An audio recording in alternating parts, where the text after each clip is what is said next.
everybody, and welcome to Dungeons and Drams. It is Monday, and hopefully you all had a better Monday than Molly's previous description to us. She had a tough one. We're all getting some snow tomorrow. That'll be great. Actually, are all of you guys getting snow, or did you already? Ours is already gone. Yours is already gone. Yeah. I don't think we're due. No, I figured that you guys kind of just always have snow up there. Well, yeah, I mean, there's always a little bit, yeah.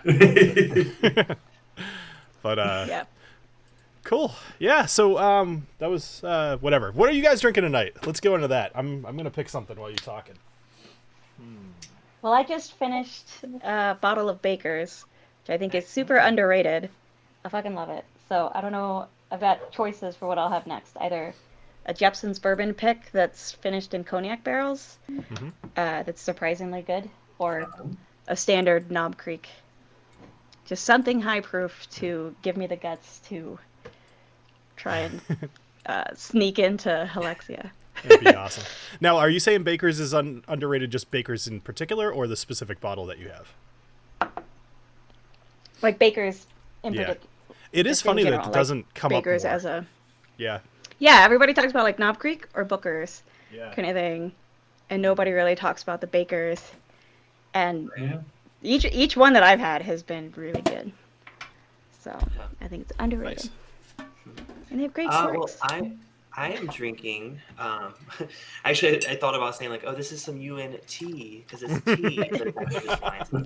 That's not relevant. But I was like, okay, so we're going all full snake mode. So Knobolas is about to do a transformation. So I was like, you know what is the snakiest whiskey I have? And I really couldn't think of anything. But I got barrel seagrass because snakes live in the grass. So you snake in the grass. I like it. That was good. Yeah. Okay. And it's green. It's a nice green shade. Well. Yeah. That's pretty good. Yeah. I have a 2 women lager from New Glarus, and then a shot of Aiden Lolly, the finest Irish whiskey, 3 whole years old. So, doubt. Yeah. Nice.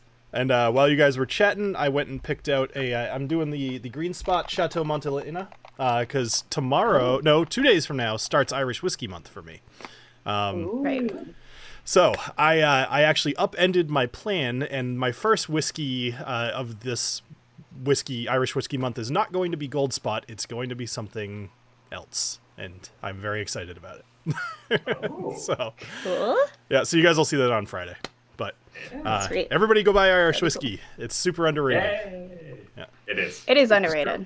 I've explored it more recently, and I like it actually much better than a lot of scotches. So, just gonna say that. Yeah, there's definitely some good ones out there. Especially lately, they've been finishing stuff and really kind of coming into their own. So yeah. Cool. All right, and Molly, you got any purple drinks tonight or anything fun? Me?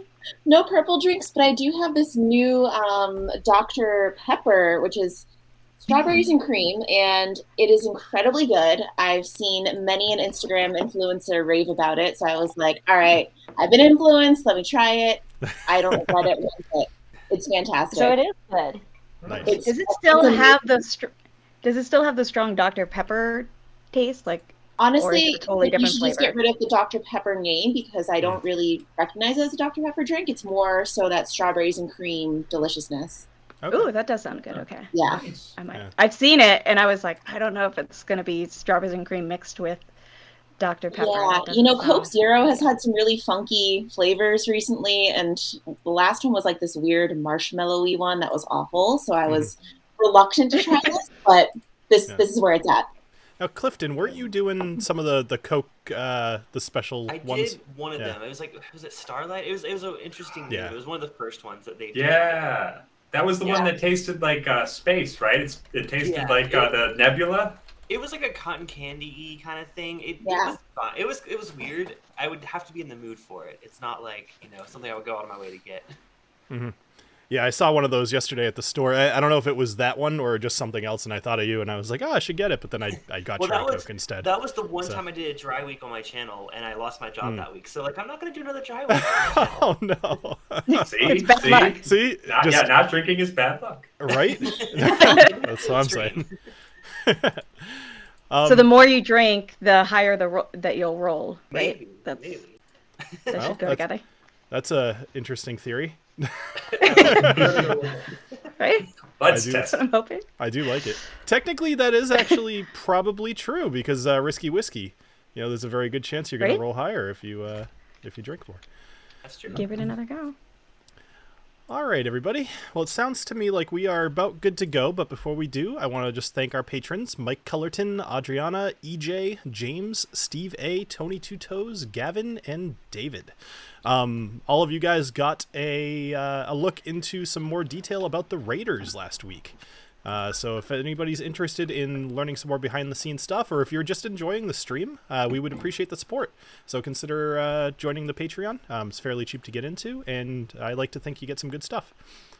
All right, so let's go ahead and give the recap. When last we saw our heroes, it's just such a... I need like a better... You guys need a team name, so I could be like, when last we saw the drunken, debaucherous people. I don't know, whatever. Anyway, that works for me. Drunken debaucherous. Yep. So, the drunkards. The drunkards, yes. Surprisingly, we have done very little drinking in-game for a D&D campaign. It's my fault. I haven't had you guys in many taverns, but we'll have to rectify that soon. All right. Y'all got pretty drunk with Snortimer, as I recall. That's true. On the Snortimer's ale. But yeah, that's been a while. That was a while. Yeah. All right, so... When last we saw our heroes, they had run into another adventuring party known as the Raiders, comprised of a gnome by the name of Indiana Gnomes, a sea elf named Short Drowned, a human bard named Willie Capshaw, and a Goliath fighter named Shayla LaBeouf. After a quick conversation and the realization that TaLin and Indy knew each other, our group was invited to share their campsite with the Raiders for the night, and Knobolas invited himself into Short Drowned's tent. Around the campfire, Shayla shared that her tribe had been captured and was being held within Halixia, the nearby UNT city. The groups retired to bed, and it wasn't long before Alessio was contacted by Nexori and instructed to deliver the sphere to Elshu, a pureblood within Halixia, to be found at a location called the Snake's Bite.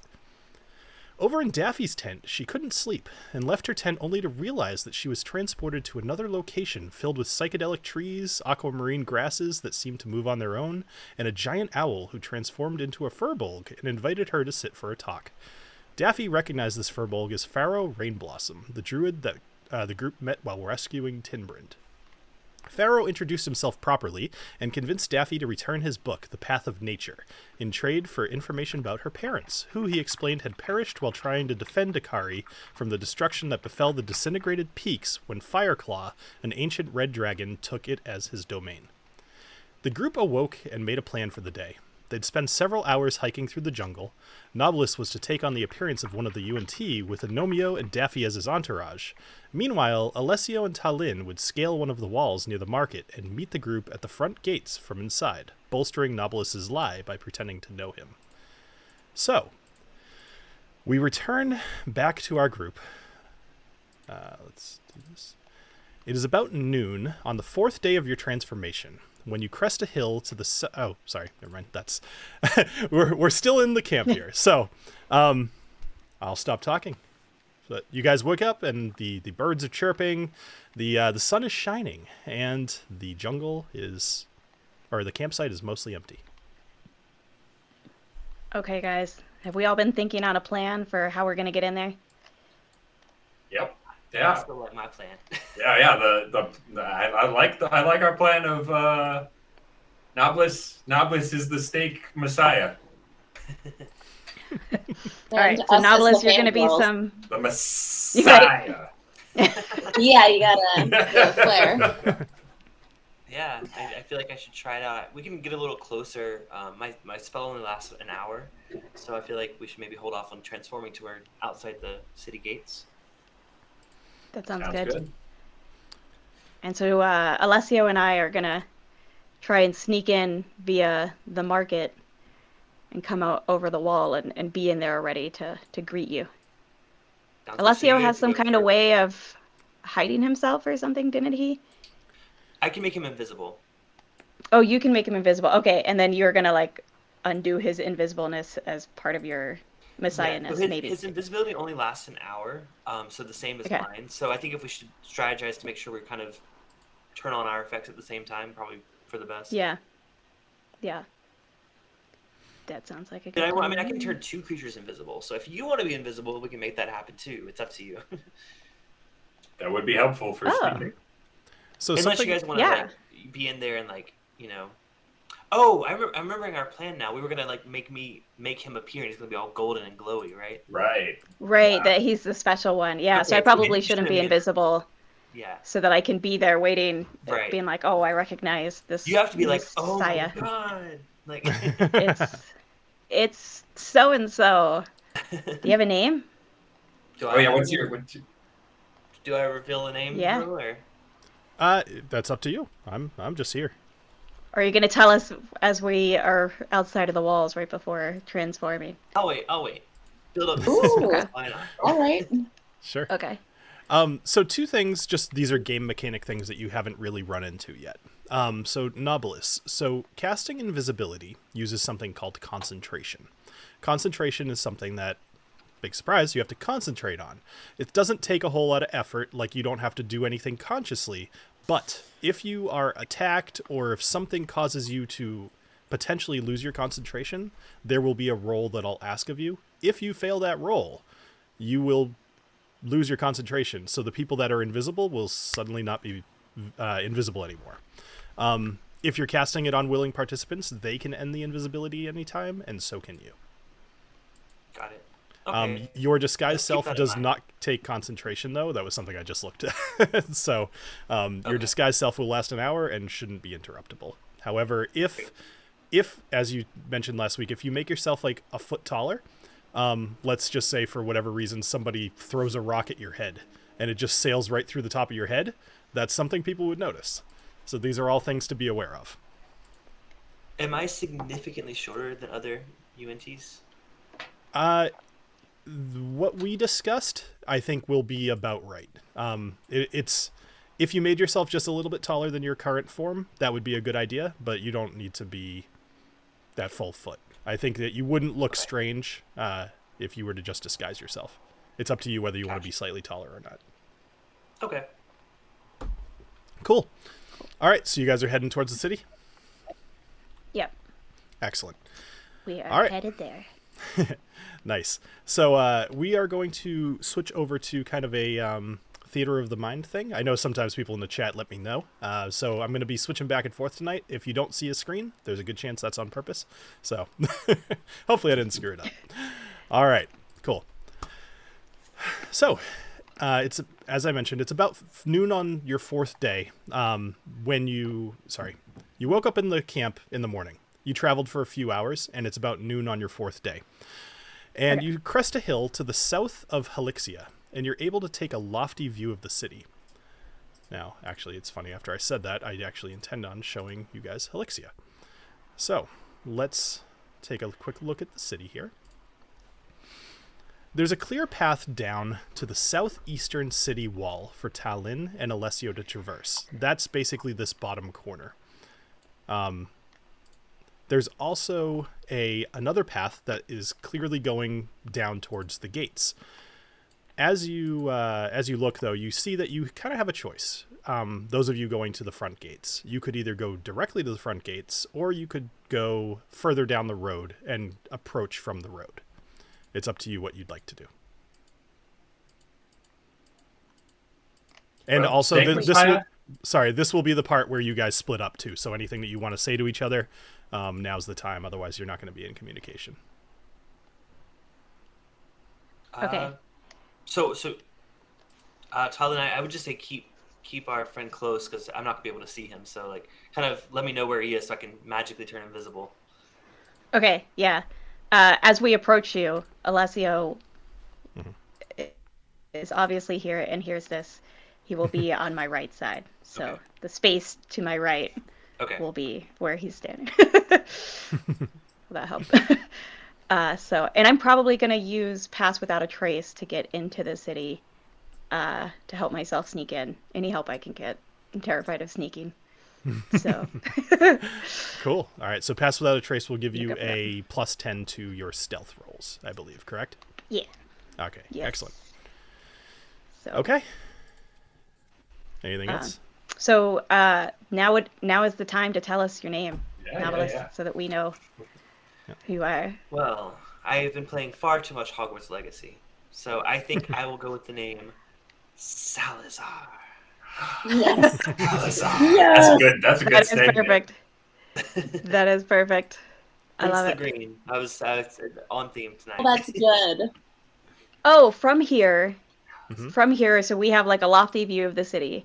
So I think last time you mentioned that there are just like lizard folk within the city that aren't UNTs, like that serve the UNTs and Correct. So you kind of you like it's learned not that, abnormal to see a lizard folk. So what you learn from Indy is that not only are there various forms of UNT in all states of mutation, but you will also see what are called purebloods, which will appear mostly human or humanoid, but will have slight mutations like maybe fangs or slight scales on their skin or their eyes.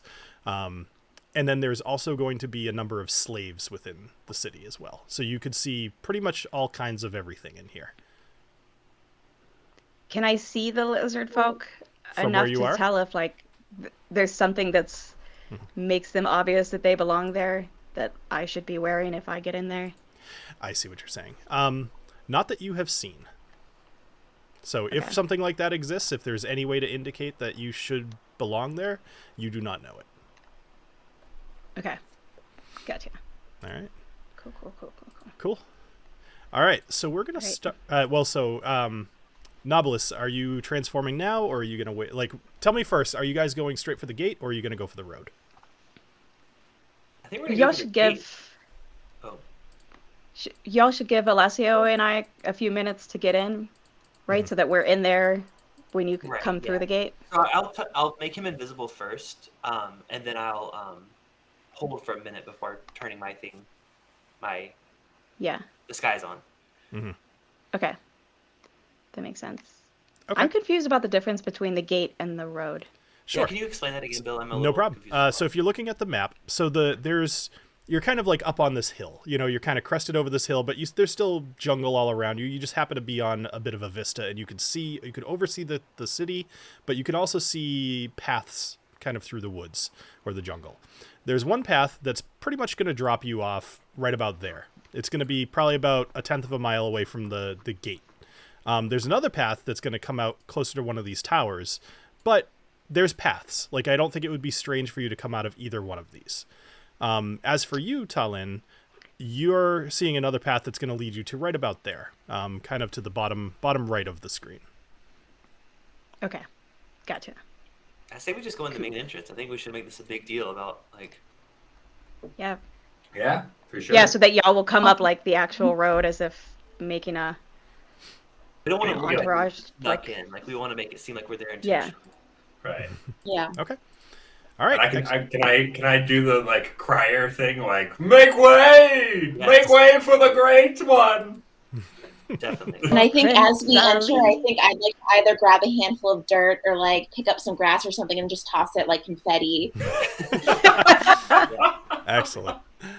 Okay, so to make sure I Okay. understand this, so you guys are going to be coming up to the front gate, and Ed is going, or sorry, Agnomeio, as lizard folk Agnomeio, is going to be crying and making awesome introduction as a In a crier, good way. not crying in a bad way. Yes. Yeah. And then Daffy is going to be using foliage to kind of as a gorilla would. Tossing foliage to show dominance. maybe if you No, find I'm some kidding. pretty like flower petals kind Right, of thing, flowers might be that the you way to could go. be- Yeah. I mean, assuming that there are flowers, I didn't want to make assumptions about the You're in a options. I had. jungle. I feel Oh yeah. like jungles have some pretty crazy cool All right. foliage. Or we could do Sure. palms, you know, like Joy. Jesus walking Oh, into yeah. Jerusalem Oh. with the palms. Yeah. Excellent. There you go. Crying He in is- the other part of the word because she is so enamored by. I'm just kidding. Yeah. Don't kid. Salazar the Messiah. No kidding, Clifton. The more you sell this, the easier things will be. So I want to see some good RP from you. It's gonna make everything go Lord. smoother. Awesome. All right. So Are you drinking? Yeah. Oh, beautiful. Oh, Cliffy is coming through the door, wasn't not even Clifton. a risky. Yeah, that wasn't even a risky whiskey. That wasn't the tea draft. Don't worry, that's coming next. Oh, that was just your tea. That was the wine tea. Oh, I see. Wine that he's pretending is tea. Excellent. Okay, so let's go ahead and we're gonna switch over to. Oh, other question. Yes. Real quick. Are there just like crocodiles too? Because I see that there's like water spots and stuff. So I would imagine lizard folk would be pretty used to having. Nobody seemed to mind Booker being around. I mean, you So, are like, in a crocodile's jungle, pretty a good. jungle that does contain crocodiles, as you saw from the Temple of Alcarn. So it would not be strange for there to be crocodiles, especially well-behaved ones. That would probably be a normal thing. But the one thing I will tell you is, especially if you're trying to move quickly, trying to be within that hour time frame. I believe, is your invisibility an hour, Clifton, or is it 8 hours? I forget. I double. I can't see my character, but I believe it's an hour. Oh, okay. I'll double check that for you. Sorry. I will. You're right. You can't see your character. So invisibility is 1 hour. Okay. Okay, great.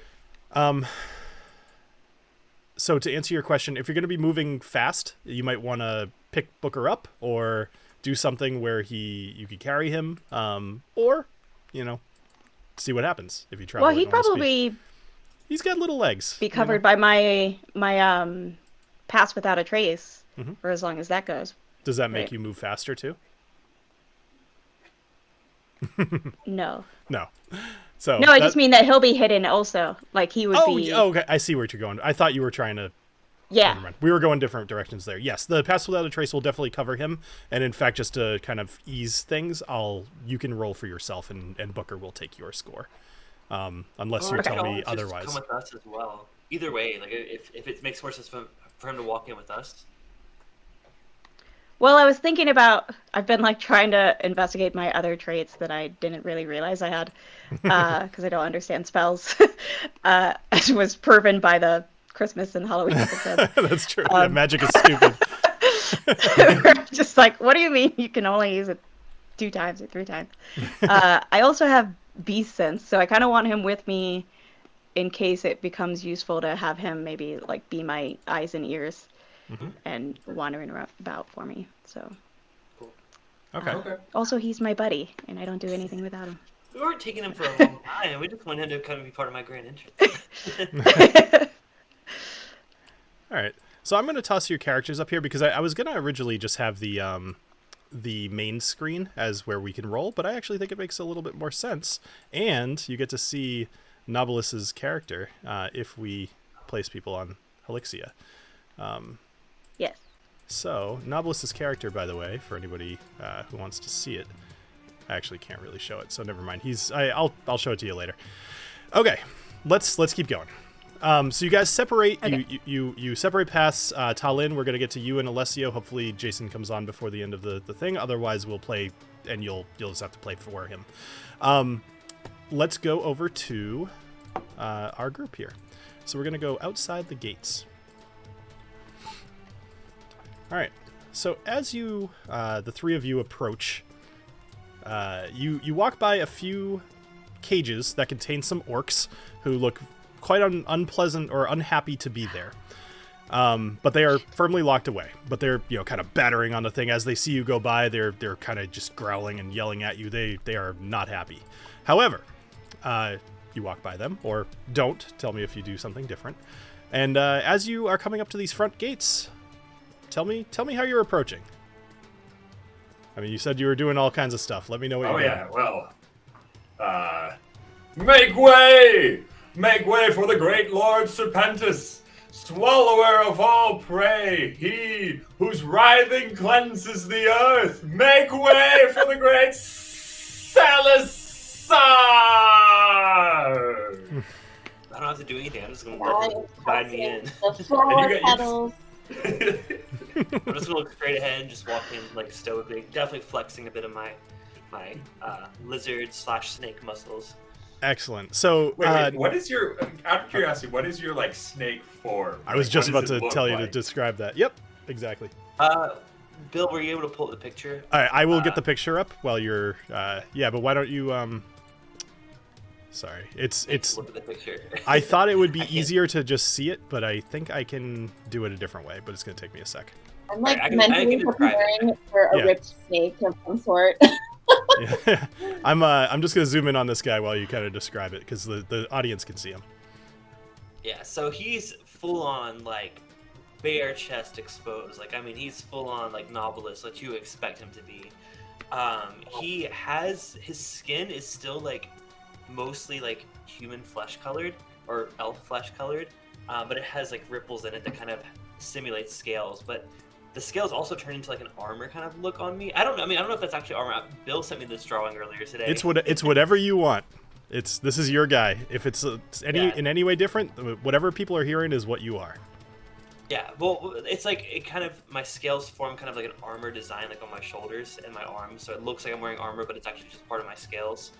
And I definitely my tail is a lot more snake-like than normal. But the pectoral muscles are still, as you would expect them, large and gorgeous and just ready to fly. That is important. That is important. Excellent. So now do your lasers come back out of your nips, or are they still going to come out of your eyes? They're back in nipple mode. Okay, gotcha. Nipple mode activated. Cool. Nice. All right, so the three of you walk up, and you're making a pomp and circumstance, and everything is Salazar. And you see two female UNT at the gates. Sorry. Mine's not loading, Bill, by the way. Oh, beautiful. It's because I said before the stream that like all of the problems got fixed by me rebooting everything. And let me. Gremlin heard No you better. and Actually, messed it up. I don't see you in the. I can see it on YouTube, but I don't Yeah, I see see it you on in YouTube, but the. not Can on- you refresh your screen because it shows as you not being logged in, Knobolas? I'm trying. It's not. I'm working on it. Okay, Me as well, well. I'll continue describing this, but we'll play as if you can see and try to work on that from your side. All right. So, as you walk up, the massive walls of Halixia are purposefully shaped sandstone, baked clay brick, and carved rock, much of which is inlaid with vibrant blue and red bands of stone or glass. Guarding the entrance to the city are thick wooden planks of some form of jungle tree, making up a 15-foot tall door. Large statues of coiled snakes adorn the top wall, and, as I've mentioned, in front of the door you see two women, one holding a book and a quill, the other standing beside her having a conversation with what appears to be a trader. The women, their eyes more tall than wide, and their irises a pale yellow, are wearing silk V-neck dresses and sandals. Upon their arms and legs, you see patches of green scales which shimmer in the midday sun.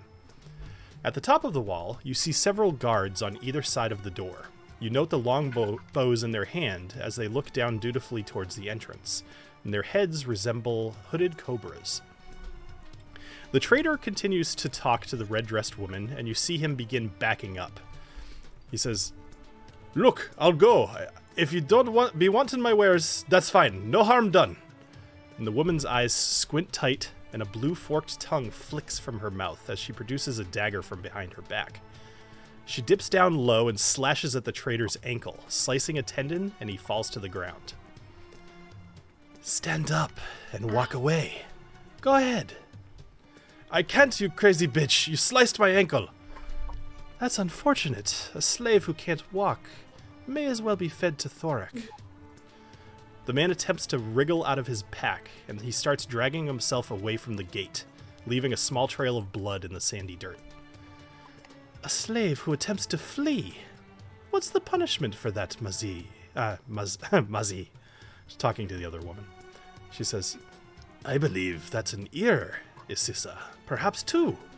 Who can remember?"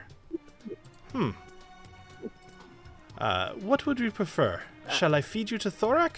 Or should I cut off your ears?" "You're crazy. Just let me go. You can keep the treasure and my horses." "You're saying we can keep the treasure?" And the trader rolls over onto his back and he gets a hopeful look in his eyes and he stops crawling away. "Yes, just let me go and you could have it all." Isisa, I think he's trying to give us Thorek's treasure. Right under his nose. I think he wants the dragon to kill you. Isisa walks over to the trader and she straddles him, sitting down on his stomach. She takes her dagger and she places it to the man's cheek, spinning it on the point. She says, "Here's what I suggest, and I would say I strongly suggest this. Roll onto your stomach and crawl your way into the city. I don't want you to stop crawling until you reach the Duthrael. There you'll find your new master. Do you hear me?" Yes, I hear you. Isisa slides her dagger behind his left ear and slices it up, severing it from his head. Do you hear me now? And you watch as this traitor starts to slowly drag himself through the gates. And the guards atop the wall watch and they laugh. And then Isisa looks up at you, Knobolas, and she slides her dagger back into its sheath. Oh, hello, handsome. Who do we have here? I am Salazar.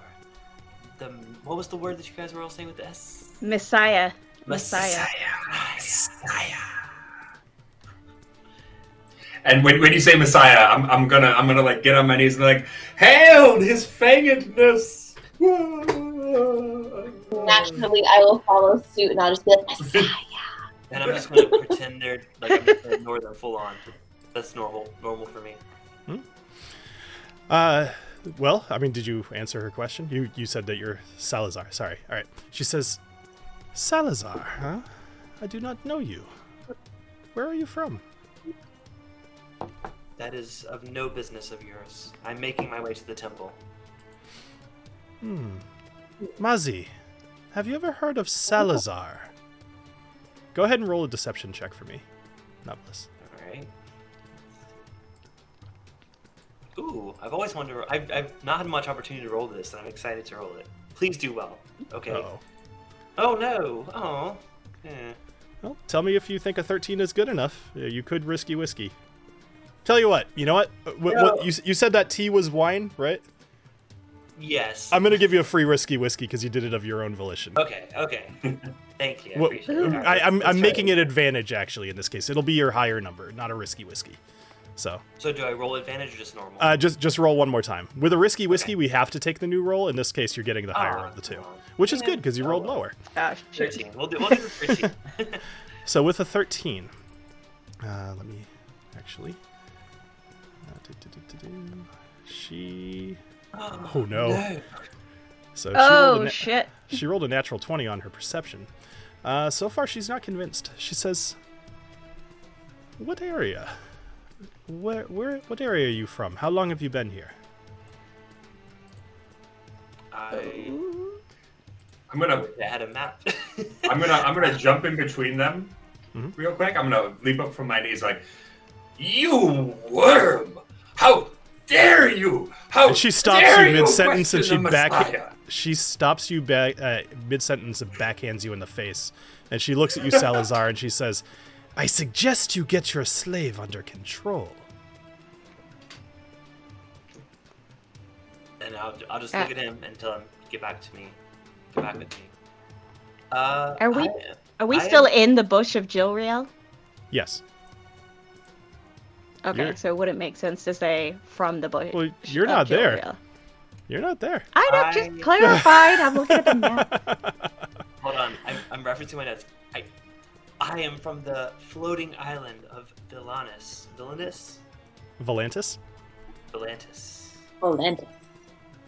Oh. Interesting. Make a deception check with disadvantage. Oh no. Oh shit. I should have taken better notes. Well, that's fine. Let's just see what happens. Oh man. There you go. A 24 with disadvantage. Hell, oh man. All right. So she says, "I do not know Volantis. Is that perhaps another UNT civilization?" They have their place there. Interesting. To what do you desire entry to our city? I cannot reveal that at this time, but it's very, very important to our cause. It is my job to ask these questions. I need an answer or you do not enter. And then she holds her hand up and she snaps, and you see 4 of the guards on top of the towers. They take their longbows off their shoulders, they knock an arrow, and they just stare at you. Let's just say I have a special delivery. May I see it? Not yet. It'll come in due time. How about a persuasion?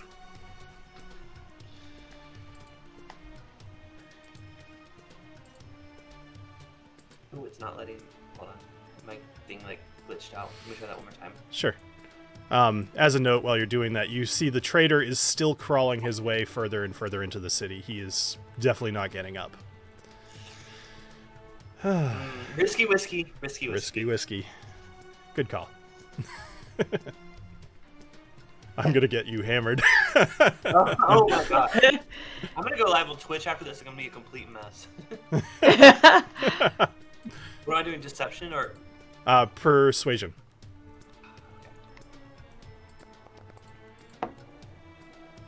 A 13. On top of your 24 for the deception, she's willing to believe you. However, she calls over one of the slaves and she says, "You, over there, come!"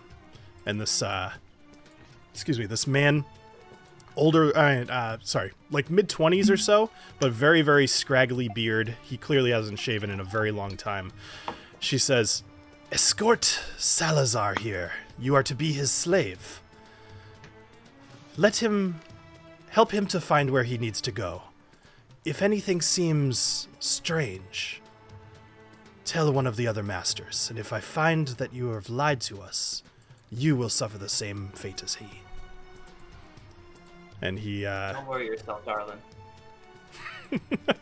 So he motions Salazar. He gets down on his hands and knees, and he kind of does like the Wayne and Garth "we're not worthy" kind of thing, and he's just like, "Salazar, allow me to take you into the city." I'm going to continue not making eye contact with them. I'm just going to start walking forward. All right. So you start walking forward, and the guards atop the tower are keeping their eyes on you. As you walk forward, though, you go to pass by the trader, who's still crawling into the city. I'd like to turn to him and say, if you want to get out of here alive, you will honor me and serve me. He looks up. He says, She said not to stop crawling." Or sorry, that's not his voice, but whatever. "She said not to stop crawling." You can crawl, but stay by our side. He looks down at his ankle, and he says, I can't walk." Should I look over at Daphne and I don't know, look at her to see what she wants to maybe? It's up to you. Do something. Give him a little healing boop. Your wish is my command, and I right. can at least A single point would do it. A single Yeah. point will heal his ankle. So he's just a trader. Yeah. All right. So you cast you lay your hand on him, and his ankle, his tendon kind of fuses back together, and it leaves a scar, but he's got a functioning ankle again, and he gets up, but you think he'll probably have a limp for the rest of his life. But he walks by your side, Salazar. Good. And he says, Thank you. Where are we going?" Stay close, that's all I'll say. And then we'll keep walking. Okay. All right. So you keep walking. All right. So we will pause there for you guys, and we are going to go over to TaLin. All right. So TaLin, you and Alessio, up at the top of the ridge, you watch the other group go down. You admire the extremely large back muscles of Salazar as he walks away. He's got deltoids for days. But anyway. Does he have those little shoulders on top of his shoulders? He looks like a smaller man emerging from like a bigger man's body.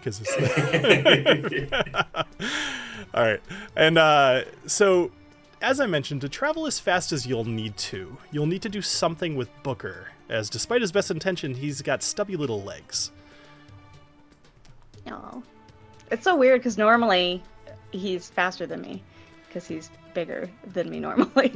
Normally you could ride. Normally you could ride him. And crocodile. Yeah. So that's fine. I'll pick him up and carry him as I've done Pass Without a Trace. Mm-hmm. Do you have to roll for spells? Nope. You just tell me that you're doing it. Well, it'll remove one of your spell slots, but just tell me that you're doing it. We'll keep track of it that way. Okay. So it is one of your second level spell slots. I just removed it for you. You're good. Okay. Yeah, I saw it go away. Okay. Yep, and I'll teach you how to do that later. Okay. So Sorry. You're casting Pass Without a Trace. You and Alessio, who is... did you make Alessio invisible? I believe you said that. Yes, yeah. And did you also make TaLin invisible, or no? No. Okay, just making sure. All right, so Alessio kind of sticks to your side, and you find your way through the jungle. Now, you are a ranger. Your favorite terrain is jungle, if I remember correctly. And so this is no problem for you. How are you... so, sorry, we got off track there. What are you doing about Booker? Oh, I'm carrying him. Okay. All right. So, just for visuals, are you carrying him like a little baby, or is he on your back? How are you carrying a crocodile? No, it's like the fireman crawl kind of thing. He's over both shoulders. Perfect. While I carry him. So, a wealthy lady sporting a mink fox scarf thing. I like how I made it like I'm like some cool fireman, carrying somebody out of a burning building, and you made it I'm wearing a stupid mink fur thing. All right, fine. Like scarf, a fireman, you're carrying a giant lump of meat that is Booker. Thank you. Wow. Yes, his tail is occasionally whacking on trees. Are we all lumps of meat when it comes to it? Don't. Booker loves it. Don't critique my adjectives and my descriptors. Booker's tail is wagging in the way a dog's would. Like he loves it. Awesome. All right, so you travel through the jungle, making pretty good progress. It's surprising how well your lizard form is adapted to the jungle. And as you're descending a particularly steep slope, the trees thin, and you're able to see the top of the ziggurat. Indy was right. There is a dragon atop the ziggurat, and you can see it from here. You're at least a mile away, and obscured by foliage, so you feel pretty safe. But as you see Thorek and watch him unfurl his wings, you're suddenly very aware of what you're heading towards. I'd like you to roll a perception.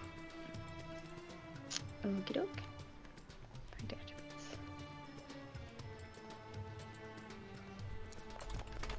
Come on. Ooh, a 19. 19. That's very good. So you move to a slightly better vantage point, and you get a good look at Thorek. He's a black dragon for sure. But despite his black scales, there are spots where the scales are greener along its back. It's tough to tell, but from here it seems like there's something moving, as if it had large hairs along its back blowing in a chaotic breeze.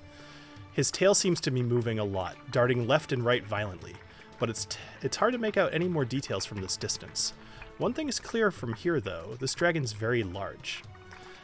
Another thing that you see with such a high perception roll is the glinting from the sun below Thorek. From this distance, if it's a treasure hoard, it's going to be almost impossibly large. Gotcha. Now, as you're staring at this... he's... Good. Is he, sitting on it? He's laying on top him, of it. Or, laying on top Okay, gotcha. of it. Yep. Out in the sun. It's not hidden. It's out in the open treasure hoard. Mm-hmm. Okay. Correct. Not like Smaug. I was imagining Smaug in his, Not quite like that. Mountain. More just this is more gold than you, or supposedly, if that is what you're looking at, this would be more than you could ever imagine seeing in real life. Gotcha. All right. So somehow, as if he felt you looking at his treasure, he lets out a loud roar. And a yellow fog spreads from his location in a halo around the top of the ziggurat.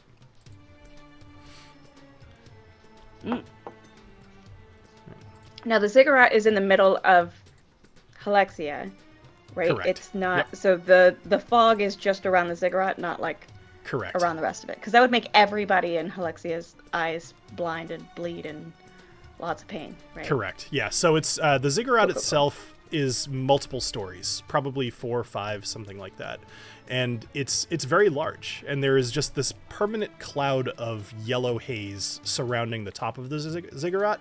But as he roared and just made this loud noise, it's almost as if like the sound waves pushed it out in a big ring around the top. Gotcha. Okay. Cool. Good to know. So now I can see that fog is quite present at the ziggurat right now. Correct. Yep.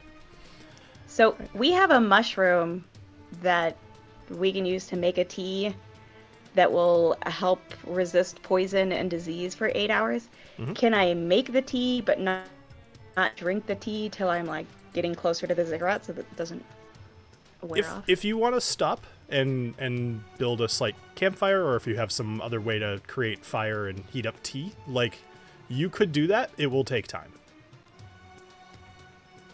Gotcha. Okay, I might wait until we're inside. Sure.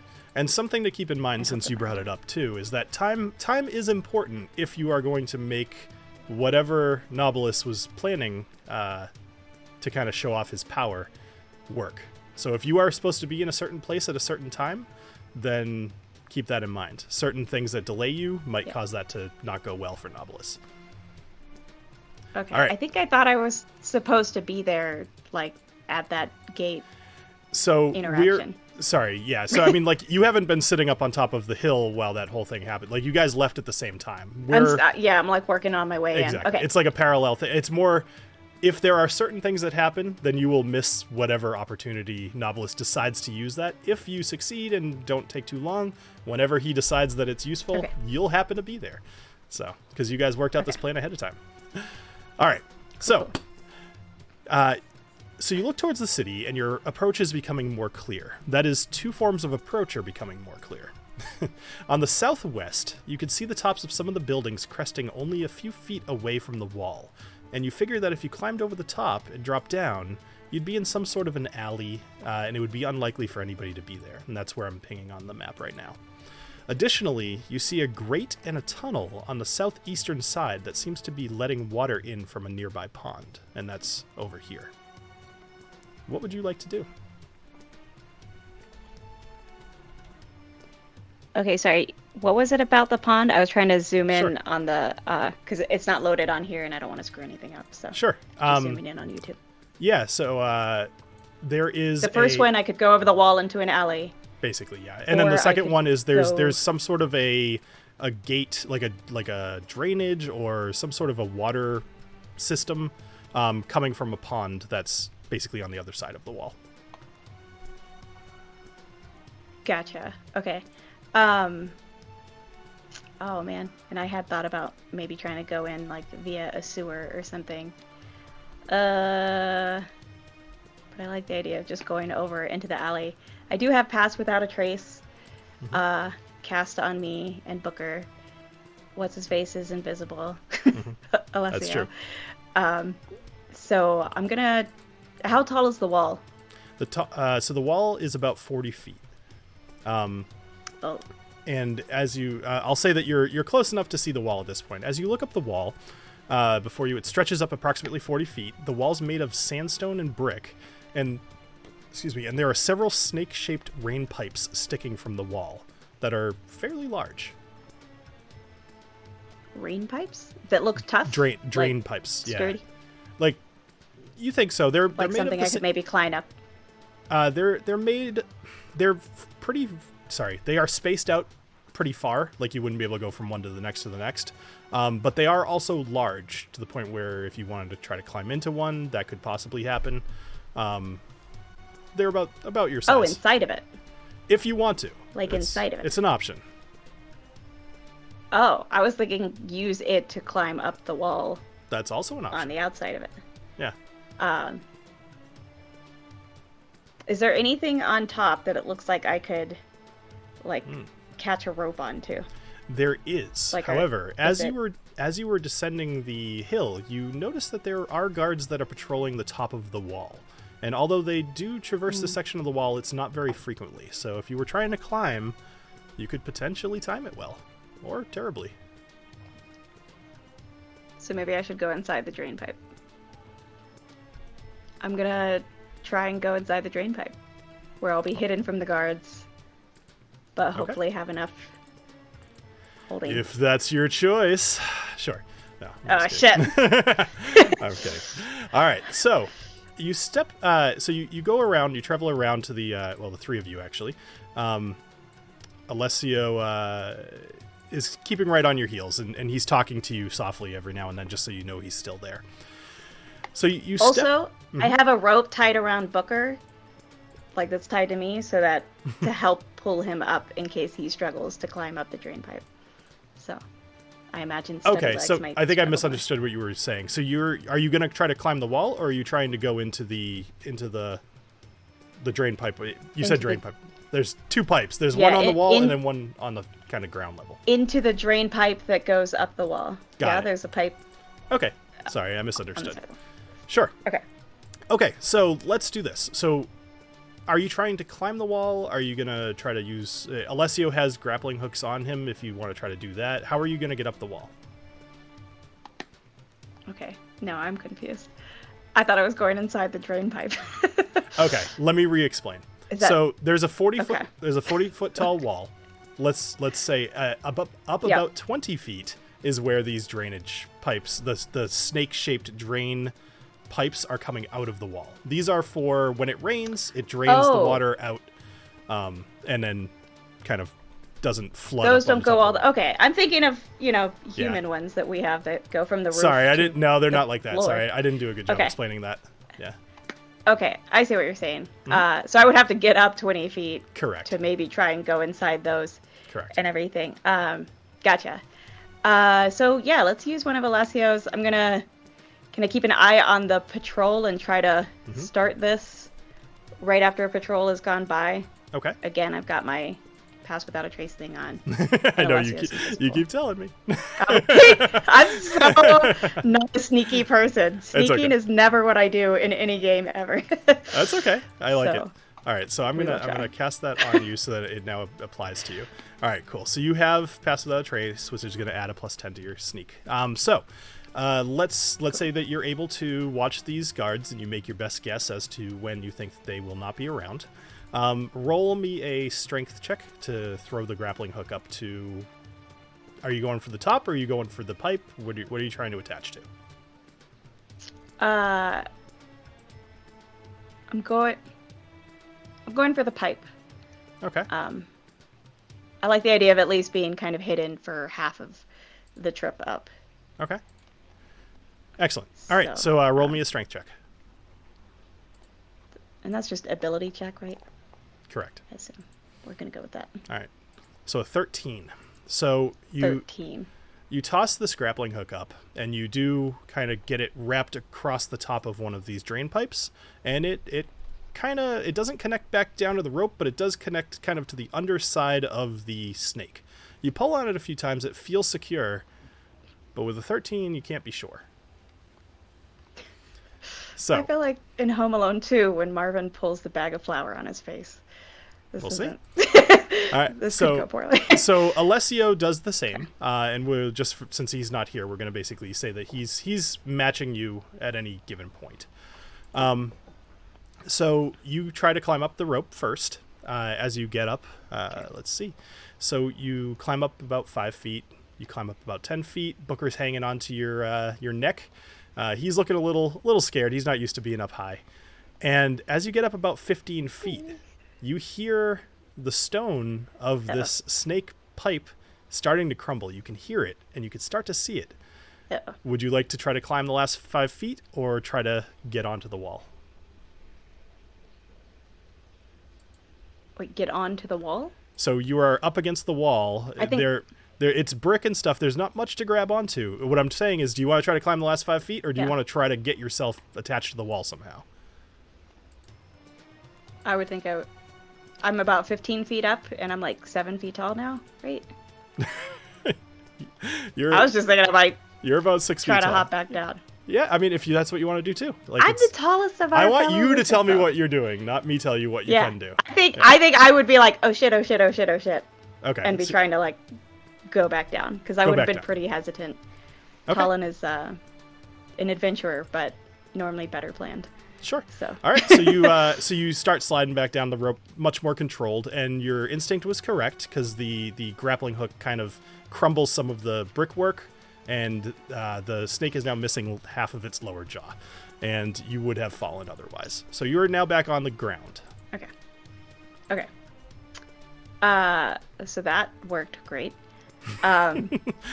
Alessio was waiting for you to get up to the drain pipe first, so he kind of just looks at you like, what are we going to do? Yeah. Okay, so we're still kind of rushing to do this. So I'm real quick going to try and throw the grappling hook up, because I imagine when it broke, the grappling hook came back down, the whole rope kind of, right? So I'm going to try and real quick throw it now to the top and get a hopefully sturdier setup. Okay. All right, so give me another strength check, please. Yep. Okay. Come on, give me a good one. 18. And 18 is much better. All right, so you do the like swing, and you launch the grappling hook up to the top, and it catches on the lip of the walkway that goes across the top of the wall. However, at this point, you don't know where the guard that was walking is. You've lost sight of him completely because you're up against the wall. So you don't know what's going to be at the top of that wall when you get up there.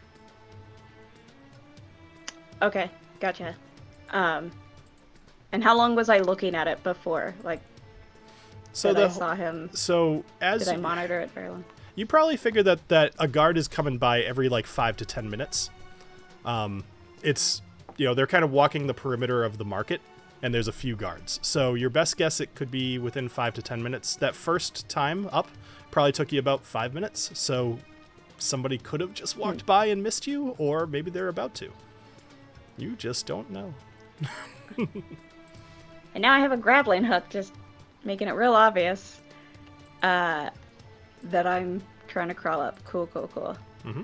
Had I thought about that before, I would have maybe waited 5 minutes, or waited a couple minutes for one to go by, and then thrown the grappling hook. Well, you did what you did. Well, fuck it. Let's make it interesting, and I will just try to climb up real fast with All right. Booker. Excellent. So, thanks for your help, Alessio. I know. I'm sad that he's not here because this was totally meant, a big part for him. It's like he's the rogue. Jason is at Jack Daniels today, or was. Yeah, he's doing cool things. Yeah. Yeah, so it's worth missing. Okay, so you climb up. So you did a strength check there. Give me a stealth roll. It will automatically add your +10. Okay. Let's see how lucky may you I are. remind you? I know, right? So oddly enough, it didn't add your +10, but that's okay. 10? So it's 25. Yes. Aberlore. All right. So you're able to get up to the top of the wall, and so does Alessio. You look to your left, and you don't see anybody, and you look to your right, and you don't see anybody. At least not directly. Sorry, let me describe this better. You guys crest over the top of the wall. The wall itself has a pathway with about a 3-foot tall wall on both sides. So you kind of go over the top and you get down low, and you can't see anybody directly near you. What would you like to do? Which direction was the, So you're right. Let's just say the guard was going to the right. So right, if the patrol I saw was going to the right. So the patrols are going counterclockwise at this point. So they are going. Okay. Right now, Yeah, they're going right. northeast. Sorry, and south east. Southwest. Yeah. Yes. Southwest. Cool. Perfect. Now I get it. Okay. So do I see any way, the ladders or stairs that they would normally walk up to go up to the top? So potentially, what you see is there's a large spire kind of at the corner of where the walls intersect in the southeast corner of Halixia, which is down here. There are doors leading in here, but you can't see if there's stairs within that spire. Maybe there are, maybe they're not. Maybe it's just a door that leads to the other side of the wall. Aside from that, you do not see any stairs that are very close to you. You do see some kind of on the other side of the market. But from where you are, you're not sure how people get up and down from here. Okay. Is the door along the route of the counterclockwise direction that the patrol is going? Mm-hmm. Yes. Okay. So go... the guards would have to walk through the spire's doors. It's just whether there's a set of stairs or not in there is unknown to you. Cool. I'm just gonna hope that there is, because I feel like it would make sense for there to be, and that makes sense to follow behind the guards and kind of go along with them to avoid them. So all right. Gonna go to the door and hope for stairs. Sure. So you and Alessio's still invisible.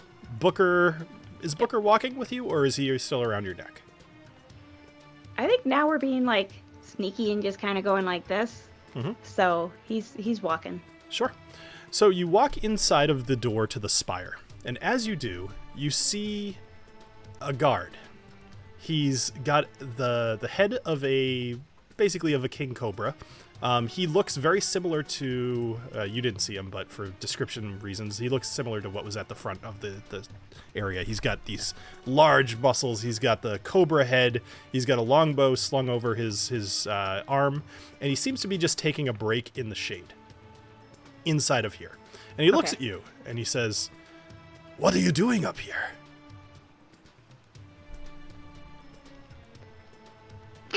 Slave, answer me when I talk to you. So, can I just punch him immediately? Absolutely. Like, surprise punch? Yeah. All right, let's do it. So we're gonna let me add you to combat real quick. So what I'm gonna do here is I'm gonna add Alessio and I'll play for him. But if you are trying to attack this guy, I'm hoping to just kind of like knock him out real quick, kind of thing. Like, well, I will tell you take his head and slam it against the wall real fast. That is That's what I'm hoping. Possible, but unlikely. Not smart. So, all right, let's go ahead and begin combat. It's so, 3 against 1. So roll your initiative. Shit. I'm gonna do the same for Alessio. Okay. Oh yeah. Ah. All these little pop-ups. Boop. All right. No. So 11.17. So Alessio is first. Alessio is also invisible.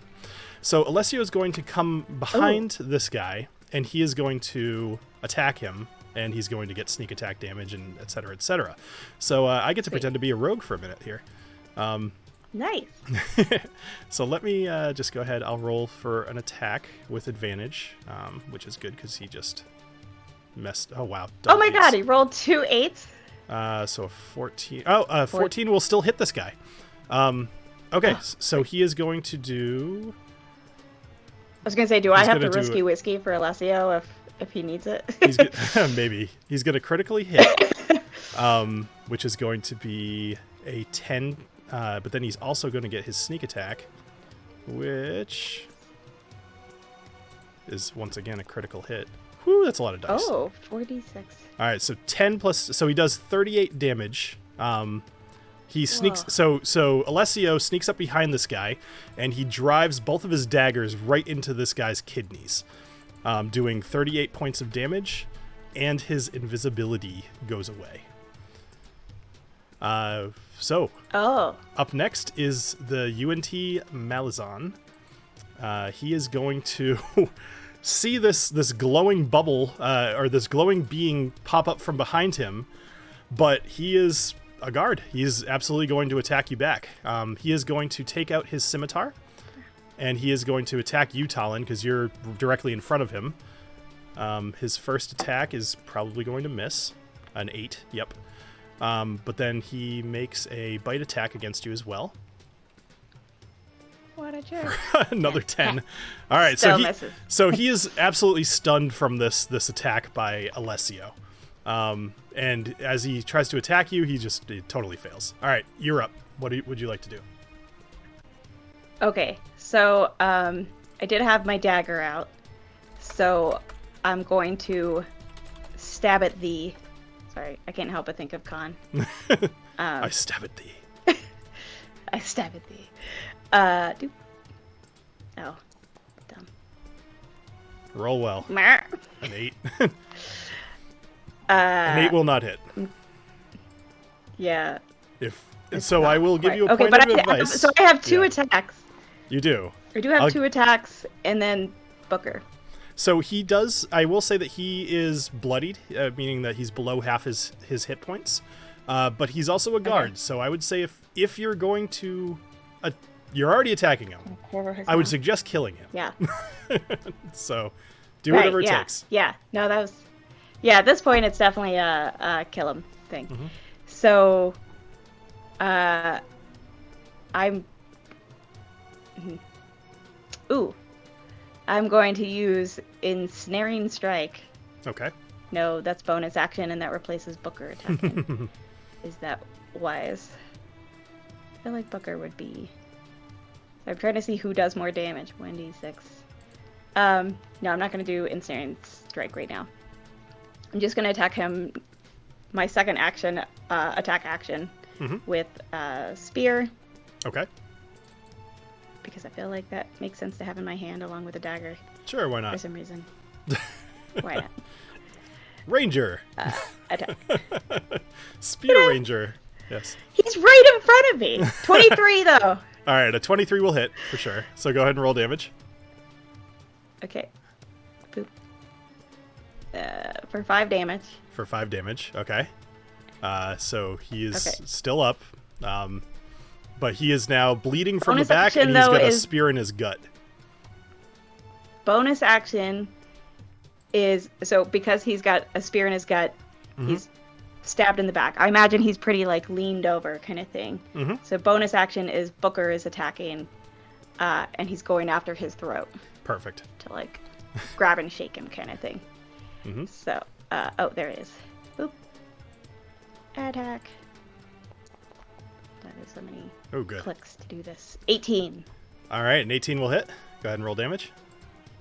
Sweet. Oh, yeah. Right. 5. 5. I'm not a very strong. You guys failed to kill him during. Does that at least quiet him? So Booker bit him around the throat. Yes.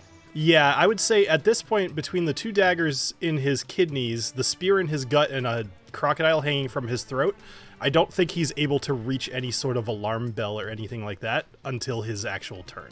So Alessio has the last attack here before it becomes a problem. So hopefully Alessio does well. It's kind of fun, playing a rogue. Come on, Alessio. Now, Alessio does still have advantage on this because he's still behind him, flanking. So he's going to attack with his dagger. And that will definitely hit a 22. Ooh, so 22. He's going to do 5 points of damage, which brings him down to 12 hit points. 13 hit points, sorry. And now he's going to do his sneak attack damage, which is just going to be normal at this point. 15 damage. Oh. So he kills him by 2 hit points. So Alessio, you know what? Why don't you tell me what Alessio does? How does Alessio kill him? So Alessio already had the daggers right in his kidneys. So once he's bent over with, Booker on his throat, Alessio pulls out the daggers and then uses both of them to behead him. Nice. All right. So Alessio, because he's got that hood, the Cobra hood, I'm going to say Alessio drags the daggers through both sides of the hoods like a pirate going down the sail of a ship, and just kind of drives the daggers into his neck and slices it off. The head falls to the ground, and at this point, the Malison falls to the ground dead, and you notice that there are, in fact, stairs within the spire. Thank God. Is there a barrel or anything to hide a body in? That trick only works once per campaign. So. Damn it. Yeah. But looking around, what you do see is there are stairs that go up in the spire as well as down. Whether there's anybody up there or not, You don't know. Oh, I see. But you imagine that leaving is there a him... door going up? Is there a door? So let's see. So you Like to the upstairs? So you go up the stairs a little bit. You kind of go around once, maybe twice. You're going higher and higher up the spire, and you haven't seen a door yet. Do you want to keep going? No. Okay. I just wanted to lock the body behind a door so that it'd make it harder to stumble over. Oh, for sure. Does the door that we came through, is there... It's not. It does not Alessio close. try to lock It's it? basically just it's more of an archway than a door. Okay, cool. Does the body have anything, like, guard wear that we could take from it?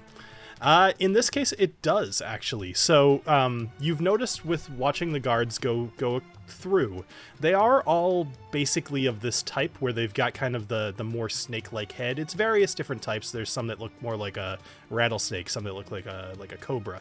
But they all seem to be wearing these red pants and a yellow sash around their waist. None of them wear shirts. All right. Obviously. Because why would you? This So... is kind of town. I know. Right? Knobolas. So I turn to Alessio and I'm like, help me strip him down real quick to get his red pants and yellow sash. Well, since I don't know, I'm not putting it on right now because Sure. I don't have a cobra head, so I would look stupid. Sure. But Since maybe Jason didn't later bother it to could show come up, in I'm gonna RP this for him. Oh, sure, I'm used to just undressing men all the time. I'm very good at it. I can just take these pants right off. Yeah, this is great. Revenge.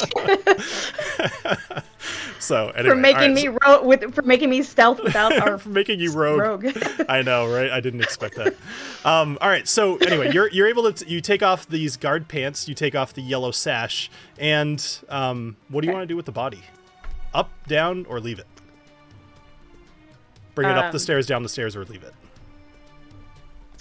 I'm gonna bring it like up one swirl of the stairs. Sure.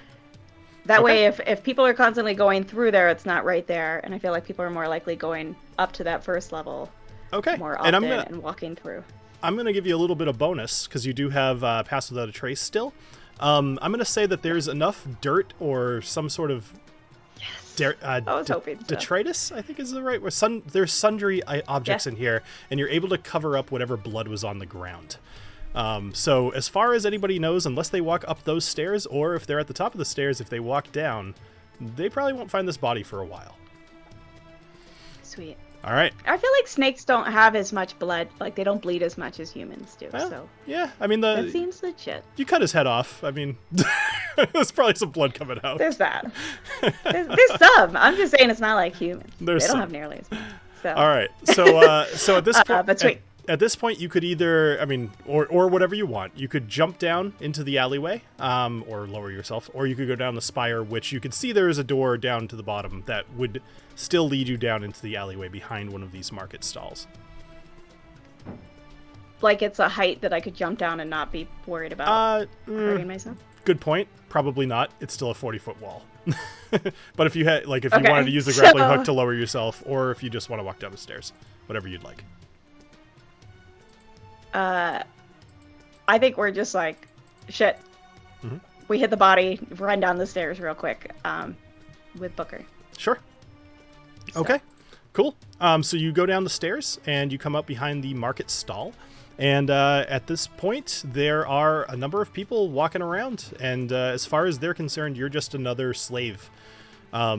Nobody seems to be giving you a sideways glance or anything. Some people do look at Booker, but it doesn't seem all that strange. Maybe they're used to seeing them. But the fact that it's albino may very well be just a symbol, a status symbol. You were able to find your master has an albino crocodile, and you're out taking it for a walk. That'll look good for Salazar. Yeah. Okay. So now So Booker also jumps in the water. Are you sure? Well, so let me tell you what's happening with that water. Oh shit! Never mind. No, he doesn't. So, all right. Either way, I should tell you anyway. So in the middle of this market square, there are 4 separate markets. You notice that one of them seems to be devoted to magic items. One's more of like a blacksmith thing shop, but specifically for armor. The other one seems to be for weapons, and then the other one's kind of more like a general supplies stuff. They do definitely do some trading here. You see humans that do not appear to be under the protection of a master, but more so you see in this area you see a lot of purebloods, which are those ones that have like the slight little twinge of the snake, are bathing inside of this fountain. The water appears to be warm. Okay. There's some slight steam raising off the top of it, and Booker can absolutely take a bath in there if he wants to, but it's up to you. X-Stay on the open stay. I was imagining Sure. other crocodiles were like hanging out in the water, so that was the only reason. If he doesn't see other crocodiles just chilling in the water and that's it, he's not doing it. So actually, as you walk by sorry, what did I call it? The fountain area, you do notice a couple of the purebloods. They spin around and they kind of put their arms over the top and they're looking at you and they say, "Slave, bring that beast over here. I want to take a look at it." Okay. All right. I have noticed kind of how the other slaves act and, bow my head and come over and wave Booker over to come up to them. So they say, "This is quite the specimen. What is your name?" My name is Slissy. Slissy. Okay. Who is your master? Salazar. He should be arriving today. Salazar. I do not know him. Salazar, the great messiah. Really? A new messiah is arriving. This is interesting news. Indeed, you have not heard the word? So this pureblood, she goes to kind of scritch underneath Booker's chin. How does Booker react to this? Booker's just like nervous and just kind of like frozen about everything. Okay. So she scritches underneath his skin, his chin, because I love the word scritches, and then she turns back around into the fountain and she says, "Did you hear a new messiah is arriving today? His name is Salazar. This is very interesting. I'll have to get to know him." And then they all start talking, and suddenly it feels like everybody in the fountain area that's just bathing here is talking about Salazar, and you can almost hear the rumors growing in grandiose. Or grandeur as they're going around the fountain. So you walk your way through this major arch here and back towards the center of town, which was the agreed upon course, is get within this kind of like towards the inside of the gate. As you're walking, you see, actually at this point you all can kind of, I know I've made you guys wait forever to talk, I'm sorry, but if anything comes up you could talk, but all of you are now starting to notice that not only are there a lot of slaves, but there are also these Malisons, the people with the snake heads. There's other abominations walking around. There are very tall humanoids with snakes for arms, some of them having multiple snakes coming out of the same limb. There's also these people kind of just slithering about. They have the lower body of their entire being is like a snake, and their upper torso is more humanoid. The people that seem to be more snake-like, as people walk by them, they either dip their head, even the Malisons, they dip their head to the more snake-like people. Another thing that you notice is that there are a number of slaves who all have these rocks that they're pulling. There's a kind of like a metal collar around their necks with a long chain, and they're just pulling these rocks. And the rocks are kind of, creating these divots in the ground. And as you look around, you see these divots kind of everywhere. Whenever somebody takes a break, if they're getting tired or even if they touch the collar, any of the masters, any of the Malisons, any of the snake-like people will just smack them across the face, or they'll whip them, or they'll throw things at them, and they'll tell them to keep moving. So, TaLin, you are now kind of in the front here. And we are going to kind of bring the rest of the party back into this. Have we seen anybody with a blue sash? Roll a perception check for me. Okay. Actually, all of you guys can make a perception check, because at this point you're all within the city. And I feel bad making you all sit there and not do anything for so long. Come back and help is. me. Ooh, a natural 20. I don't think I see shit. Knobolas. Salazar. I rolled a 5. Oh, Salazar. Salazar. Do I have a voice for Salazar? Should I have a voice? You can find a voice. I don't trust myself to do that. I see TaLin, Knobolas, and Agnomeio, and then Daffy. Okay. So Knobolas rolled a nat 20, but all of you except for TaLin rolled pretty high, which, TaLin, you did not see anybody on your way between the spire and here. But Knobolas and, let's say, Daffy, you guys noticed that there were 4 individuals who all looked like these Malisan. They actually looked very similar to how Knobolas looks, and they all had a blue sash around their waist, and they were heading over towards the Temple of Tongues. Ah. So not over the ziggurat. Cool. not at the moment, Anyways. anyway. Okay. So you guys have all met back up. Alessio is no longer invisible, but he is glowing a magnificent yellow. Wait, no, he's still invisible. No, he is attacked. not. He because attacked he somebody. lost it when he attacked Crap. And guard that I couldn't come up with anything. So. had Alessio been here, I probably would have RP'd it a little harder with him. But people are absolutely noticing his glowing yellow skin. Even in a city of abominations, it is strange to be glowing. I would like to, so as we're approaching, right? We're approaching Salazar. We're like Correct. coming up now and meeting him. Sure. Okay, so I'm approaching him and I'm saying, "Oh, great Salazar, the Messiah! Like I have, met you. I've been awaiting you here with your blessed one, your chosen one." Yes, let me interrupt you. Thank you so much for bringing this greatest sacrifice that this town has ever known. Shit. behold the gifts of Salazar! Behold the blessed gifts of Salazar! The ones who glow with his blessings! For he will be the salvation of this town. You must allow me to take him to the temple and perform the sacrifice. Who are you saying this to? Poor Jason. Talk about the glowing golden one. You're talking of the glowing golden one, but who? Like you're saying you must let me take him to. Who I'm are you just talking announcing to? it. Okay. Behold, let me take him to the temple. The infinite Gaia Salazar demands sacrifice! I mean, people are looking. For dramatic reveal, but I didn't realize he was already glowing, so I had to improvise. No, that's Yeah. perfect. And I will People also, are looking at the glowing guy, the albino crocodile. Like Mhm. we're a weird sight. The crocodile, he is the guiding light to take our victim to his demise. all right, and As long as he's not the sacrifice. I'll just say that Alessio's The going crocodile with is it. absolutely safe. Okay. So let's do this. I would like Daffy. Is there anything that you'd like to add to this whole situation? Jason's gonna be so mad. I love it. I have no additional color to add because it's already just so damn. Whoa. All right, so I'm gonna say. Any extra petals? I know, right? I'll just toss the dirt in the air. I want to dance amongst the crowd, like, behold him, the Messiah! All bow Like before the Messiah! Awesome. All right, I'm gonna give all of you a performance roll. Let's. Oh shit.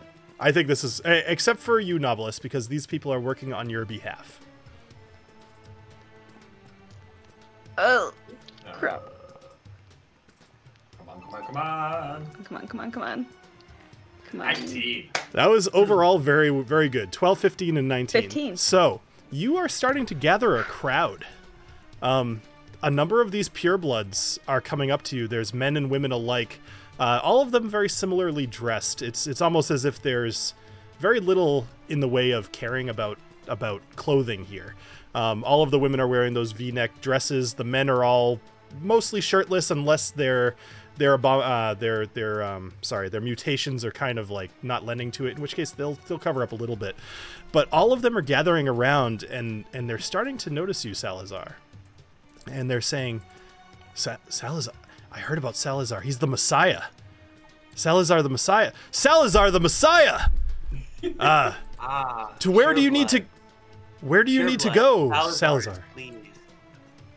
Sorry, I'm happy to please you, Salazar. And that came out weird. But, so, I am happy that you are pleased, Salazar. Where do you need to go? What kind of slaves are these? Have you seen? Well, they're slaves. We don't need to do that. Where is the? Oh, is that what the Temple of Tongues is for?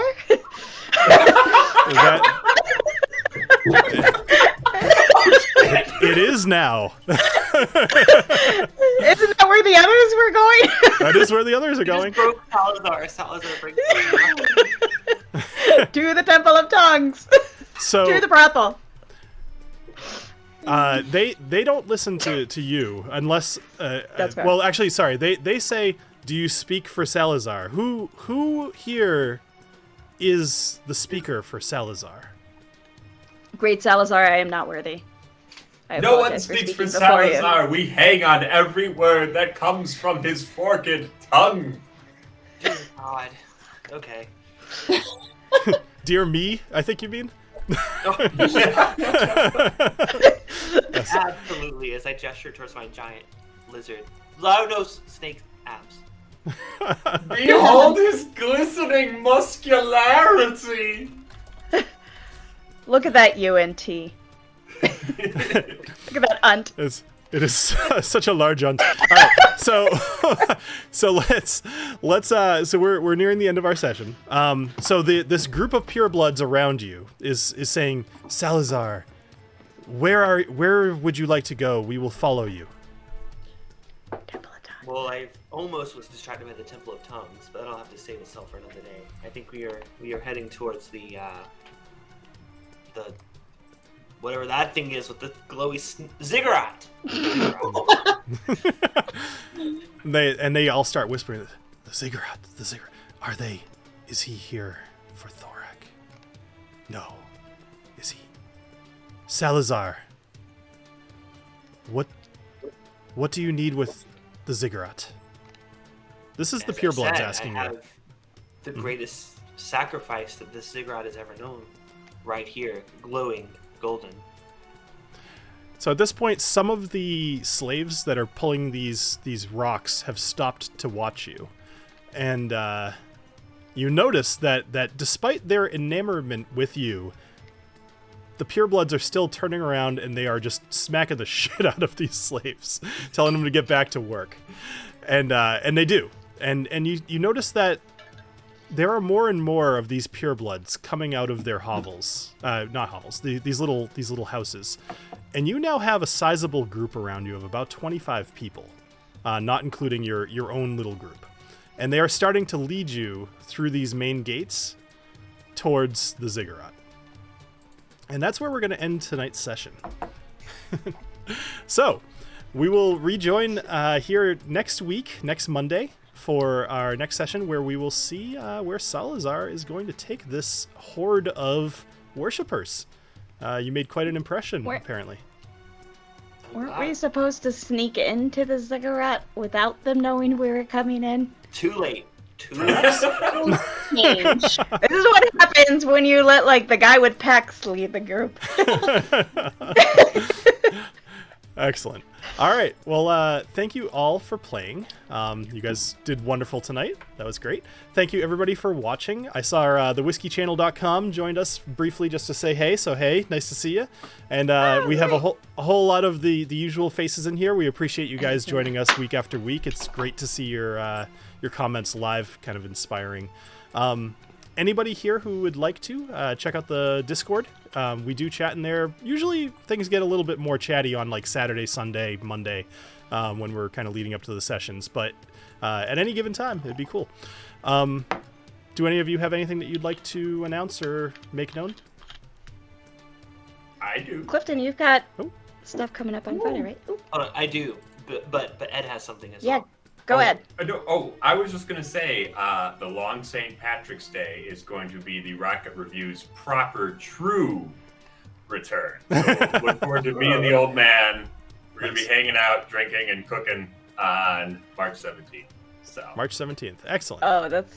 I look. Wait, forward do we have to eat corn, beef, and cabbage? I mean, Yes. if you want, you you can mean if get you want to. I mean, yeah. To hang but out. like, It's like the you best got, food like, ever. corned beef? Oh, it's so good. You It can is eat pork. not the best Pork food. is another It's delicious. traditional Pork. one. I love pork. Yeah. I live by pork. Yeah. Yeah. Come on.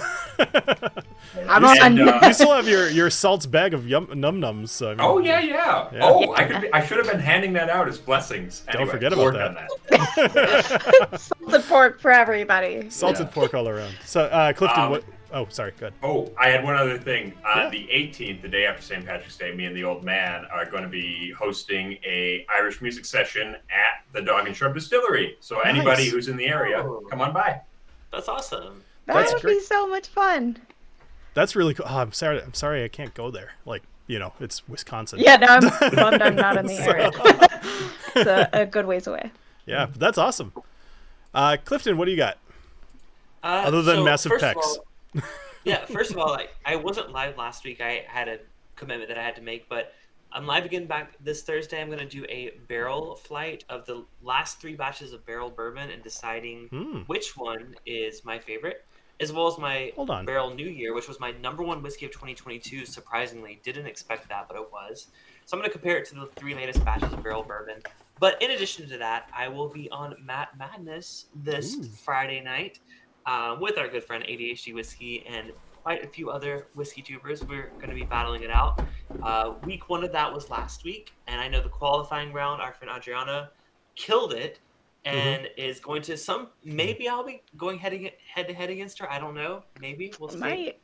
I'm excited for that, Represent. and I'm excited to be a part of it again this year. Excellent.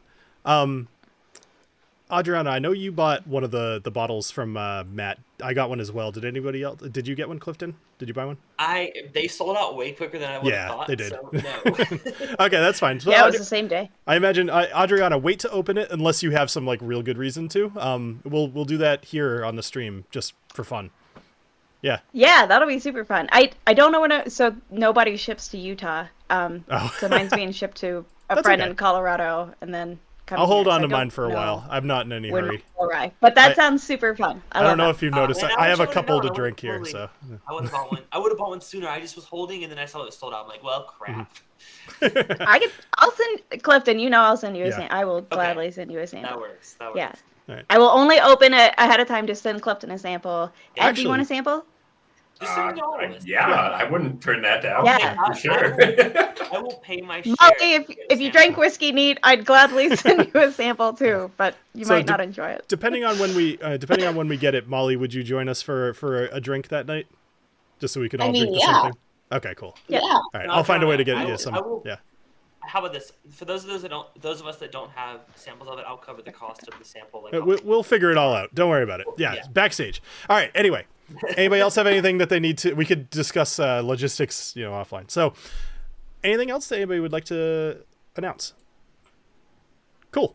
All right. Well, thank you, everybody, and we will see you next week. And I don't know what the hell to do with you, Salazar. Holy crap, this is gonna be great. Neither do I. I need more wine next week. Make sure to share his picture on the Discord. I so will do, people who are exactly. not in the Make that the Discord. thumbnail. That will Get on draw the some Discord. plan. Oh, There yeah. we go. Yes, that's a great idea. I'll do exactly that. That'll be the thumbnail of tonight's episode. Yeah. Perfect. You know what? Sorry So to are keep. you on? I'm cutting myself off at this point. I think it would be super fun if people who show up to the live stream help to name the episode. Oh, I like that. So I think from now on, I mean, if you guys have any good ideas, toss them in the chat now. But I think from now on, that's what we'll do. As the stream is going, you guys can suggest fun names for the episodes. I like that. I like it a lot. MC too. MC's actually. I was gonna, What was it? MC's last comment is "Hail Salazar." Yeah, Oh Hail yeah, Salazar. full of tongues. Hail Salazar is a pretty good one. I like that one. Yep. Yes, please. Yeah, of course you do. Of course you do. All right, guys. All right. Have a great night, everybody. And I hope you have a great rest of your week. Cheers. Cheers, all. Cheers.